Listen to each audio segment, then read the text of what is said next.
Capitol Report is a production of Senate Media Services. This week, the chair of the Senate Transportation Committee responds to the recent special review on the Southwest Light Rail Transit project.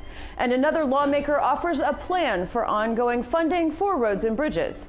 Stay tuned for this and more on this week's Capitol Report.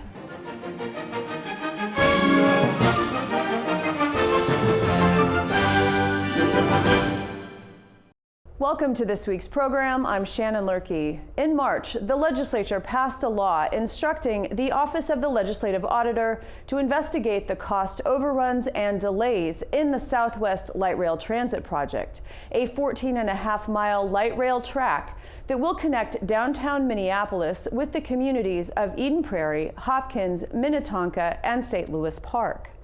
Last week, the Legislative Audit Commission met for a presentation of the special review report. But we decided to launch a special review to try to get some information out to members and to the public as quickly as possible. You may remember that the law that directed us to do this work listed nearly 20 different questions or concerns that the legislature wanted answered. And so what we did with the special review, it's a little bit of a different report for us. Usually our reports, as you know, have findings and recommendations. This report doesn't have that. Instead, what we decided to do is from that list of 20 questions, we decided to pick off the ones we could answer as quick as possible, because we thought it was really important to get information out as fast as possible. I don't begrudge the city of St. Louis Park. They were listening to their, constituents. They didn't want freight rail there, and so they advocated. And the Twin City and Western Railroad advocated for their economic self-interest, which was to route this in Kenilworth. But it appears to me, Mr. Chair and others on the Audit Commission, that this was really a political decision and not a technical one. I'm very concerned about the damage that has occurred to the condominiums in the Kenilworth area. Now, Representative Hornstein, myself, and Senator Dibble, we have visited those condominiums, and what we saw is really very, very troubling. And I think that these folks, their homes are large measure, like everybody else, probably their largest major asset in their portfolio is their home. And the value to their homes has decreased, drastically. There continues to be risk in this project, and certainly just the construction of the Kenilworth Tunnel is the one that has caused the delays and much of the budget disruption. But I think we're hopeful we'll be able to stick on that schedule that we've outlined before. It is well known that I dispute the argument that any of this was unexpected. To the extent that anything was unexpected, it's because it wasn't examined and studied as closely as it should have been. But so much goes back to the planning phase of this project and the environmental and other analyses and study. Joining me to provide his perspective on the first report issued by the Legislative Auditor is the chair of the Senate Transportation Committee, Senator Scott Newman. Thank you for being here. Thank you for having me. Nice to see you. According to the Legislative Auditor, Judy Randall, this first report is intended to be a kind of background chapter to bring everyone up to speed, as well as an overview of what led to the overruns and delays. There will be more reports coming. Did you learn anything at this point that you didn't already know? Well, the thing that surprised me the most is the cost overrun, which I thought was at $500 million, came in at about $550 million. So there's $50 million more in cost overrun than what I had anticipated. But for the most part, what the OLA's report did was confirm in facts, in terms of an investigation or an audit, what we suspected. One item that I found striking is that nearly $1 billion in funding for the project came from the federal government. The next $1 billion was a combination of funding from Hennepin County and the Hennepin County Regional Railroad Authority. There are a few other funding sources, including the state of Minnesota, at $30 million. What is the legislature's role in this project when the state's actual contribution is such a small percentage of the overall cost? Irrespective of the amount of money that the state has put in to date, I would say that the state's future role in this fiasco is zero. We have tried mightily to provide an off-ramp to get the state of Minnesota out of this guideway, light rail scenario. And to date, we've done a pretty good job. We're only in for 30 million compared to an anticipated 2.7 billion. And a few years ago, we passed in the Transportation Committee, we repealed the state's obligation to provide for 50% of the maintenance and operating cost of Southwest Light Rail. So the state of Minnesota is right now positioned in a good place to not have to contribute future money to this. But make no mistake about it, I anticipate that the Met Council and Hennepin County are going to come to the state of Minnesota and ask them to bail them out of this. And if the legislature does that, I just cannot imagine a worse decision, because you have to remember now, we have got 14.5 miles of light rail that is currently anticipated to be a $2.75 billion project, and that is a guesstimate, an estimate. The Met Council does not know how long it's going to take them to finish this, and they do not know how much money it is going to take to finish it. And I can tell you that in this cost overrun, there are some significant sums that are not included in the OLA report. So it's worse than what the OLA has said. I'd like to hone in a little bit more on the federal government's contribution to this. As I said, it's about $1 billion from the feds, which is going to be, assuming the total cost estimate is accurate, about 35% of the total cost. But it begs a different question. Is the federal government incentivizing something that perhaps would not have been built? Or, in other words, is federal money unduly influencing the choices that are made? Unfortunately, the answer to that question is yes. It absolutely does, and it's not just this program. It happens all the time. See, what happens is the federal government will pony up a small amount of money, and the legislature and the executive branch, they can't resist it. It's free money. We can't turn that money down. We have to take it. The problem is the state match. And in many, many programs, the state match runs from between 20 and 50%. We got a little lucky on Southwest Light Rail. Would Southwest Light Rail have ever gotten off the ground without the federal $1 billion? I don't think so. And it's a terrible mistake on the part of the Federal Department of Transportation to be doing this. And there are many other examples that I could give you that we don't have time right now, but the answer is absolutely. I would encourage those who are interested to go online and read the OLA special review. There's a lot of detail about the changes that have needed to be made as the project went on, the reasons for the delays and the cost overruns. This is a very, very large infrastructure project. I wonder though, some of these questions were unresolved at the time the project began. And so is there a tension between getting a project off the ground, knowing that there will be questions later that could cost more, versus waiting until all your ducks are in a row and then doing the project? Is there a tension in there? Shannon, this is the largest infrastructure project in the history of the state of Minnesota. Cost more money than any other project we've ever had. Is there tension? Oh yeah. There are people that wanted this project so badly they would do just about anything to get it going. And in my mind, it's literally criminally negligent to have proceeded the way they have proceeded. And this is the Met Council, and this is Hennepin County Commissioners, to have proceeded the way they have because they didn't even know what the route was before they started this project, which was one of the major cost overruns and delays. How can you possibly plan something of this magnitude, of this cost, and not have all your ducks in a row? Mismanagement at the extreme in my estimation. According to Charlie Zelli, who is the chair of the Metropolitan Council, the project is now 62% complete, and he said that it is worth it to finish the project because of the benefits that it will ultimately provide. The expected completion date is now 2027. Certainly it will be important to learn some lessons from this project. What are your takeaways? Remember that the expected completion date of 2027 is a guess on the part of the Met Council. There is nothing set in stone, nor is the final estimate of the cost.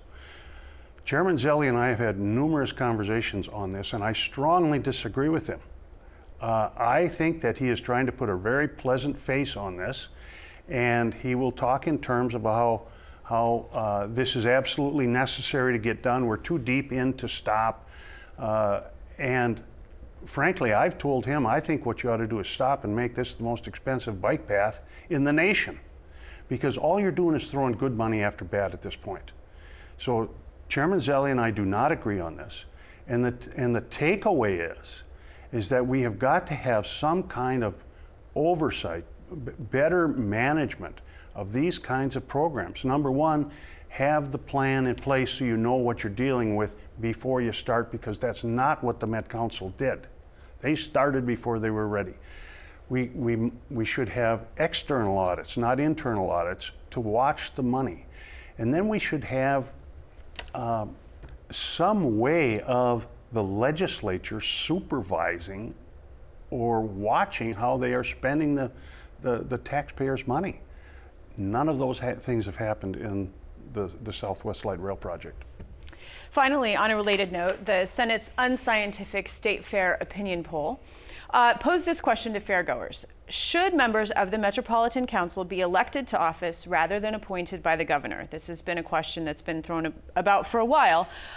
Among fairgoers, 52% said yes, 28% said no, 19% had no opinion.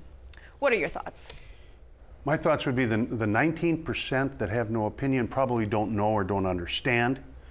The people in Hennepin County, you should be really paying attention to this, because this is an unelected board that has tax authority. Very, very unusual. And they're not elected. The chairman of the Met Council and every single member is appointed by the governor of the state of Minnesota. And all of the money that they are spending is going on to the Hennepin County real estate tax rolls. Okay, Senator Scott Newman, it is always a pleasure. Thank you so much. Thank you for having me.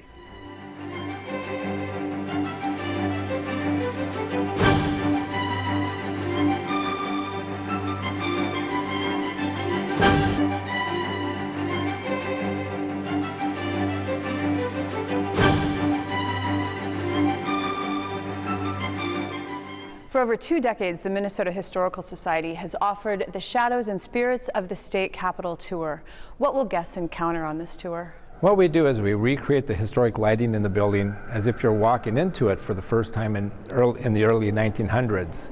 And as you walk through these shadowy environs, you run into historical spirits or characters that would have been part of the stories of Minnesota's capital.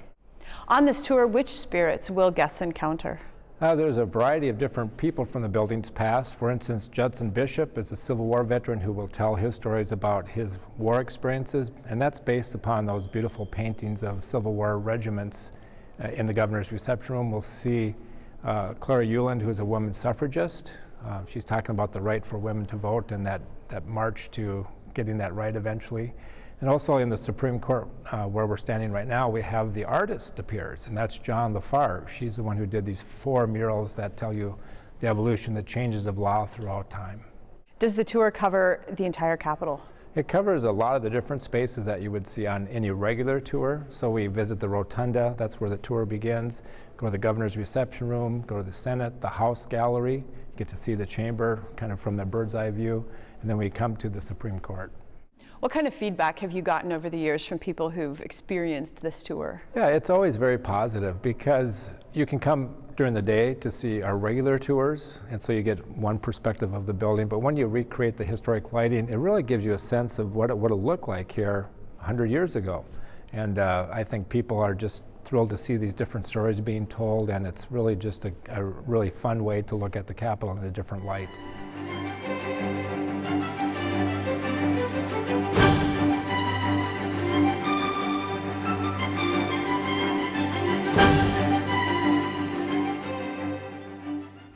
Dedicated funding for roads and bridges is an ongoing conversation among lawmakers.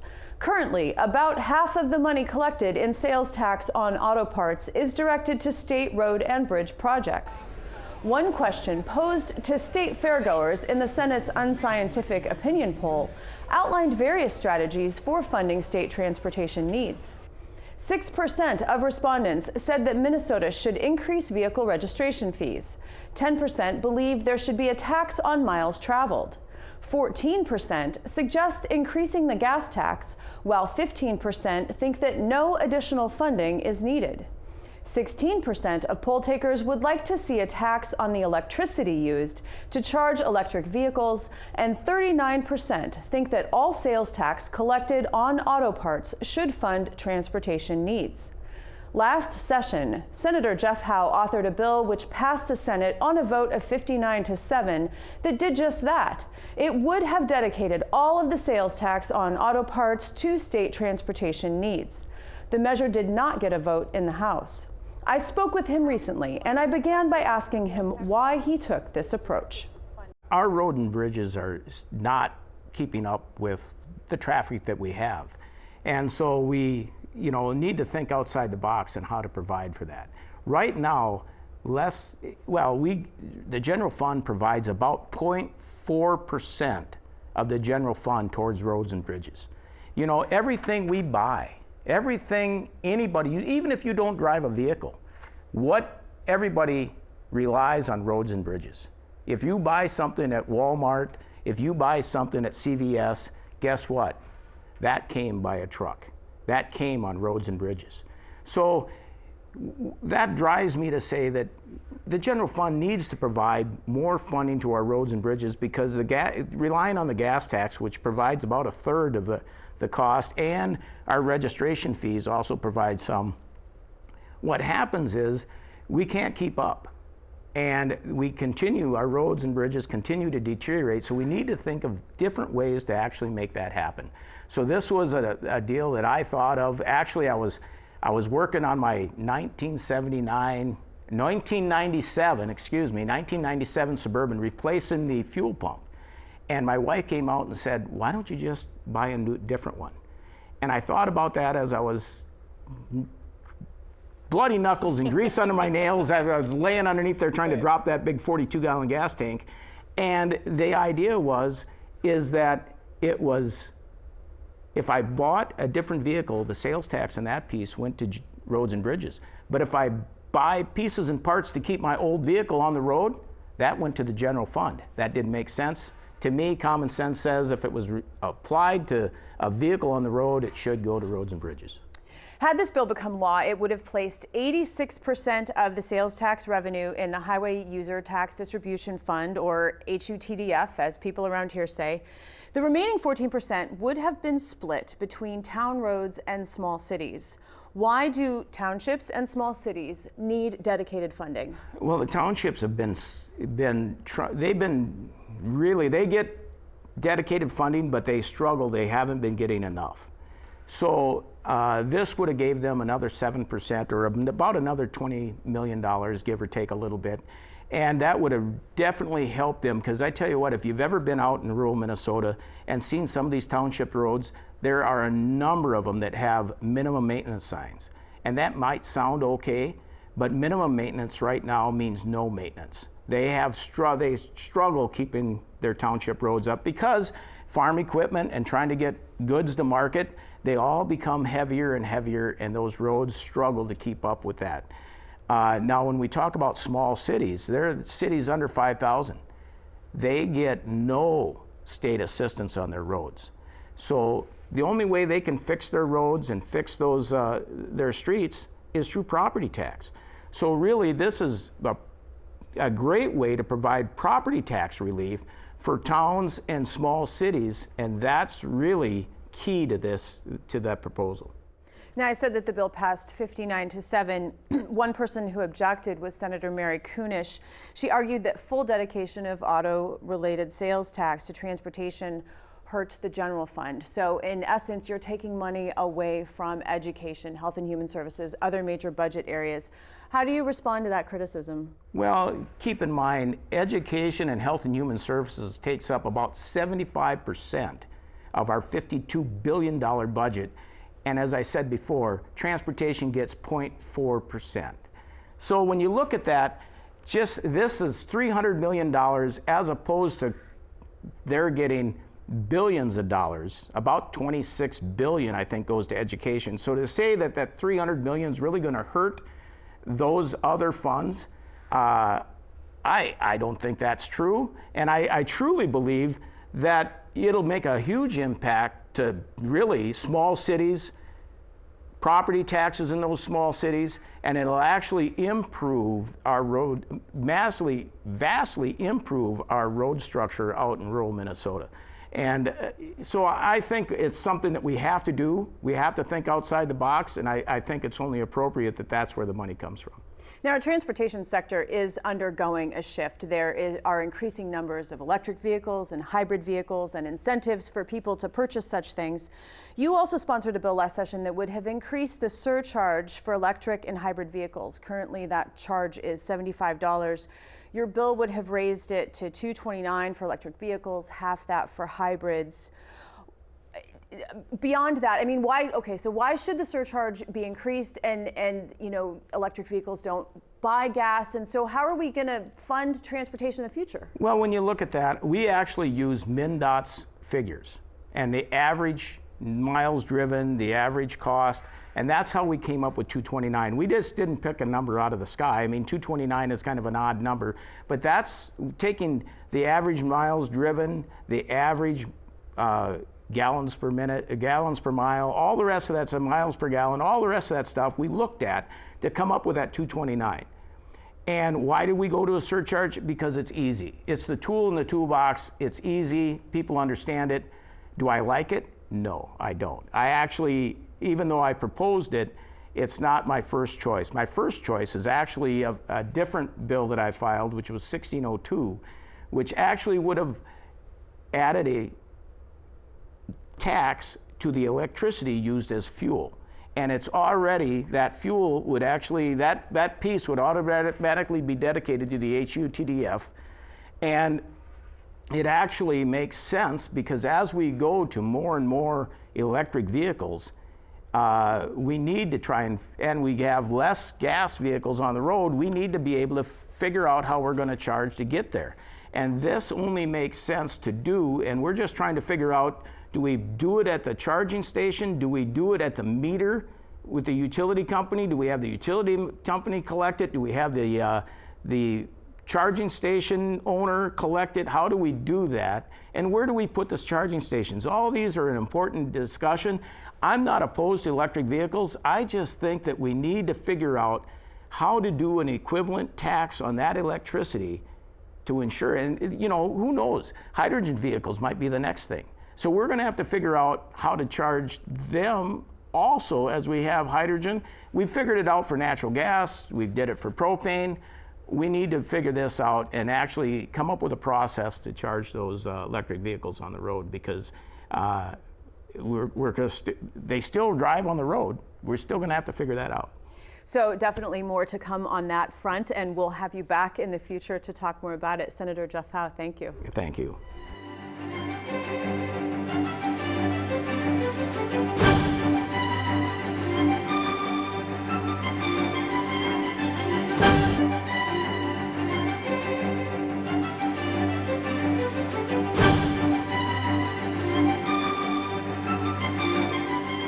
Symmetry, functionality, and beauty were essential components of architect Cass Gilbert's aesthetic. Historian Brian Pease explains how these concepts come together in the grand second floor of the Capitol. The second floor of the state capitol is really the focal point of all of the activity that happens here. What was Cass Gilbert's idea behind this particular design? The second floor is really called the grand floor of the Capitol because it's where everyone can come up here, get access to the chambers, the House, the Senate, and the Supreme Court.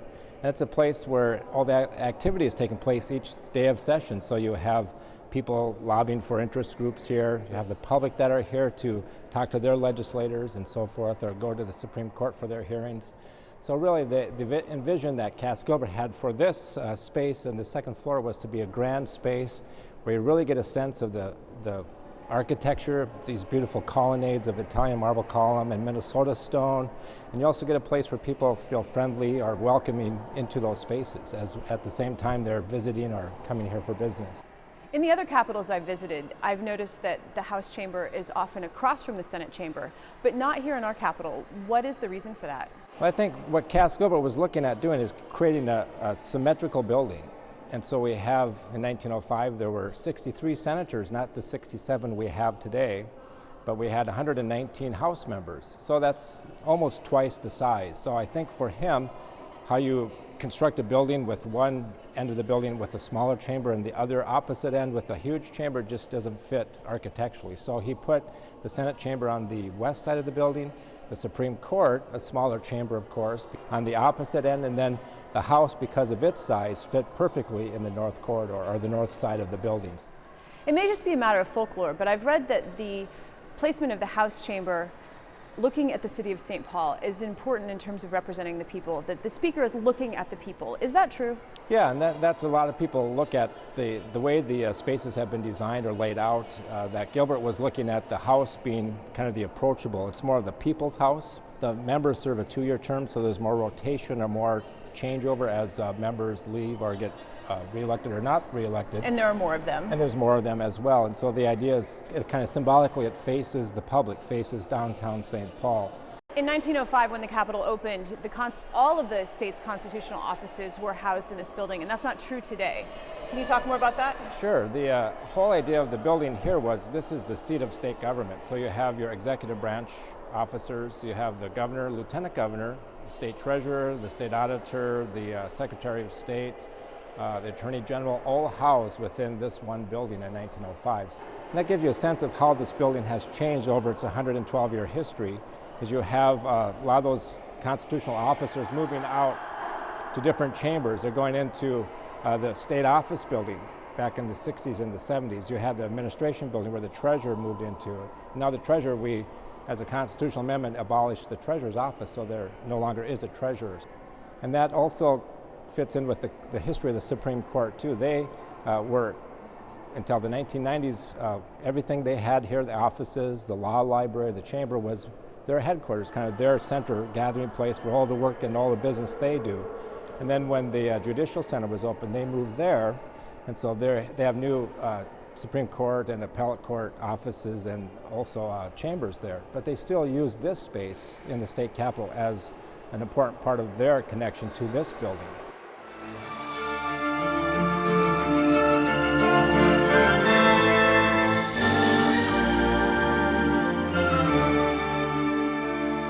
Join us again next week as we delve into more topics affecting Minnesotans. I'm Shannon Loehrke, and on behalf of all of us at Senate Media Services, thanks for watching.